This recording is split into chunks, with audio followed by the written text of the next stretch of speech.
Oh, Canada, we've got a World Series. What's up, everybody, and welcome to the Tuesday here on Dodgers Latest. I'm Jim Rodriguez, and yes, the Dodgers have an opponent. They are winging it across the country into the Great White North. They have a date with the Blue Jays in the World Series starting Friday night at Rogers Center in Toronto. And of course, you could always hit me up right there on Instagram and on X at JRodShow. And of course, we love all the comments. We keep getting that subscriber count climbing, and you've done so much good work for us. Thanks for being part of it here, especially during the postseason.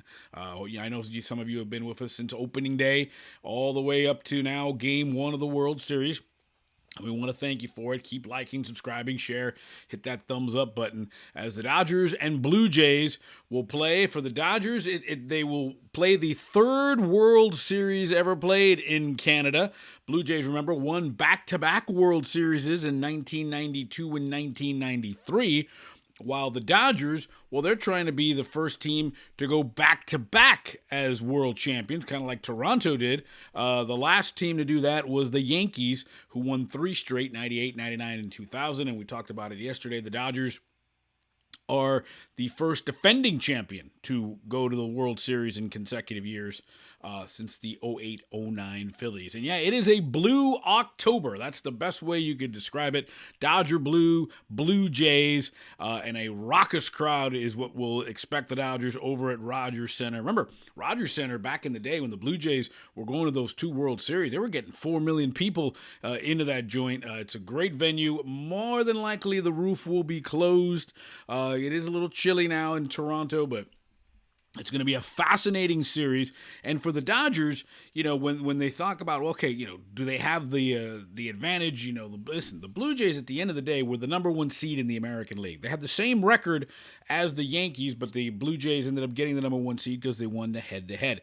Dodgers have dispatched the 97-win Brewers. They dispatched the 96-win Phillies, and now they're going to go after the 94-win Blue Jays, who won their division. And for Toronto, the best way I could explain their kind of team is they're kind of like the Brewers, only with a lot more pop. And that's not a knock, because the Dodgers had to do a historic pitching performance to absolutely shut down Milwaukee. But that's kind of who the Blue Jays are, right? They're going to grind out at bats. They're going to go from first to third. They're going to take the extra bases, kind of like the Brewers did. But they also have guys that can hit it way deep into the seats, starting with the MVP of the American League Championship Series, Vladimir Guerrero. They got Addison Barger. They got George Springer. And, of course, the Dodgers know all about George Springer. So it'll be an interesting matchup there. Their pitching, I guess with the way you look at it is, do the Dodgers have the rust? Because, again, it'll be a week since the Dodgers have played a game. And for some pitchers, Blake Snell, for example, it'll be, almost 12 days since he last threw the ball in a game. While the Blue Jays, they're kind of banged up in their rotation. Their ace, Kevin Gausman, pitched yesterday, only pitched an inning. So we'll get into who do we think and how the rotations are going to shape up. And both bullpens for the Dodgers and the Blue Jays have been shaky this year.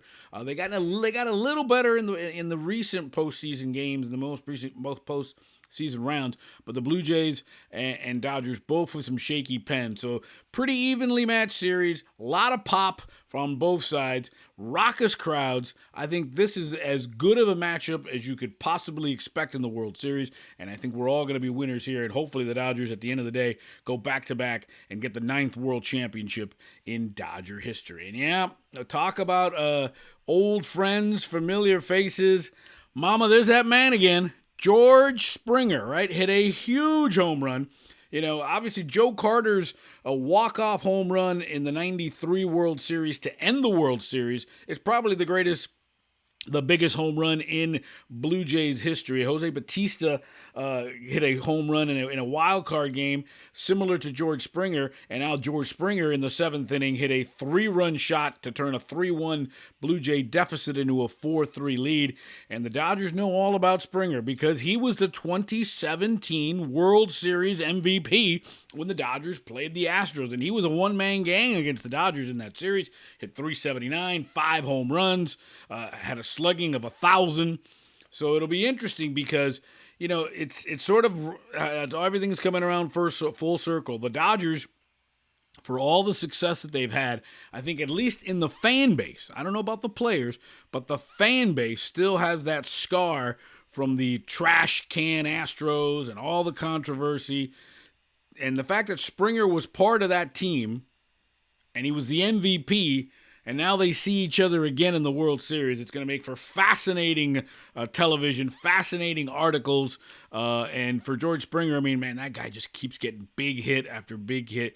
Low-key, Mr. October is George Springer, just absolutely doing work. And he puts the Blue Jays in the World Series against the Dodgers, and lo and behold, it's George Springer again for the Dodgers. And he brings a vast World Series experience. I mean, this is going to be Springer's third World Series, so he brings that into the locker room. And it'll be interesting to see. Obviously there's Vladimir Guerrero, who's the big pop for them with his, he's hitting .442 this postseason, hit 6 home runs in the postseason, hit 3 in the ALCS to win the MVP. It's going to be an interesting run seeing George Springer again. And so that brings us to the storylines. What do the Blue Jays and Dodgers have in common? Well, they played at Dodger Stadium early August this year. Dodgers won 2 out of 3, but as we know, regular season really doesn't mean anything. Dodgers lost all 6 games they played against the Brewers and turned around and swept them. So storylines, well, Teoscar Hernandez, he played for the Blue Jays from 2017 to 2022. So he's familiar with the fan base and that ballpark and the organization. Probably had his best year as a big leaguer with the Blue Jays in 2021. Hit .296, 32 homers, 116 RBIs. He hit 33 homers and 99 RBIs last year for the Dodgers. But Teoscar, 6 seasons in Toronto, lots of memories there. So it'll be interesting to see how that turns out. And then the one thing that I'm really curious about, this is where we're going to test these Canadian, the Canadian politeness, is Ohtani returning. Because remember when he signed with the Dodgers, before that, there was a rumor that he was on a plane and they were tracking him. Somebody reported that he was on a plane to Toronto and he was going to go there and sign with the Blue Jays, and that got all the fan base riled up. Everybody, oh my God. And it turns out it was another person. Ohtani didn't get on the plane. It was a complete foul up in terms of reporting. So even though it wasn't his fault, that the fan base is still a little salty from that. So it'll be curious to see Shohei, who hit a home run, by the way, in his first series back in Toronto as a Dodger last year. It'll be interesting to see how the fan base treats him in back in Toronto. Still, I bet you a little salty about that crazy rumor that he was going to go to the Blue Jays. Another fascinating one, talk about history, you're going to have Scherzer and Kershaw, Clayton Kershaw, Max Scherzer, 2 active members of the 3,000 strikeout club. I mean, I don't think we've ever had a World Series game where you've had 2 players that were on the 3,000 strikeout club. I think looking back on it, there may have been a World Series game here where they both appeared in the game, but to be actively in the 3,000 strikeout club, it could happen if Kershaw and Scherzer are on the rosters and they could face each other. I doubt they would start against each other, but they could go in the same game together. Maybe Scherzer starts a game, Kershaw comes in relief. Remember, they faced each other at Dodger Stadium, which was historic, with 2 3,000 strikeout pitchers facing against each other. But Scherzer and Kershaw, obviously Scherzer an ex-Dodger, Kershaw part of that 3,000 strikeout club. So that's an interesting storyline there. Obviously the last ride, we know for Kershaw, probably for Scherzer as well. And then the feel-good story of it all, even though he's not playing, is Don Mattingly, his first chance to be in a World Series. 43 years in the game as a player, as a coach, and as a manager, and he's finally getting a trip to the World Series. Obviously, Don Mattingly was one of the great players of the 80s, got into 1 postseason as a member of the Yankees from 1982 to 95. It's funny, he got to the Yankees after they got good. After their window of being a good, remember the Yankees went to the World Series in 77, 78, played in the ALCS in 80, went to the World Series in 81. In comes Don Mattingly, and that window had closed, and they kind of were terrible during his run there. His last year in the big leagues, 95, the Yankees got to the division series and lost in one of the classic division series to the Seattle Mariners. So, and then Don, of course, went on to coaching, was the Dodgers manager from 2011 to 2015, got the Dodgers to the postseason, but never got to the Dodgers to the World Series. And, of course, he was also manager of the Miami Marlins. And finally, he's been a bench coach in Toronto for the last few years. He gets to go to the World Series. Good for Don Mattingly, and he's got that Dodger connection, having managed the Dodgers from 11 to 15. Three playoff runs. He was basically the manager when this incredible run of 13 straight playoff appearances began. Don Mattingly was the manager for the first 3 years of that 13 straight playoff appearances. Then the Andrew Friedman regime came in. Mattingly left. They brought in Dave Roberts, and the rest is history. So a wild, connection in terms of faces and who is going to, old friends back in Toronto, back in L.A. Always good to bring up these World Series memories, and it's good to have this experience for Don Mattingly, who's, again, a lifer in the game and one of the all-around good guys in the game. So, in terms of on the field, World Series Game 1 is Friday. By the way, all games are going to be at 8 o'clock Eastern, 5 o'clock Pacific. Doesn't matter if it's in Toronto or L.A. Friday is Game 1, Saturday Game 2, Sunday is a travel day. Monday and Tuesday, games 3 and 4 at Dodger Stadium.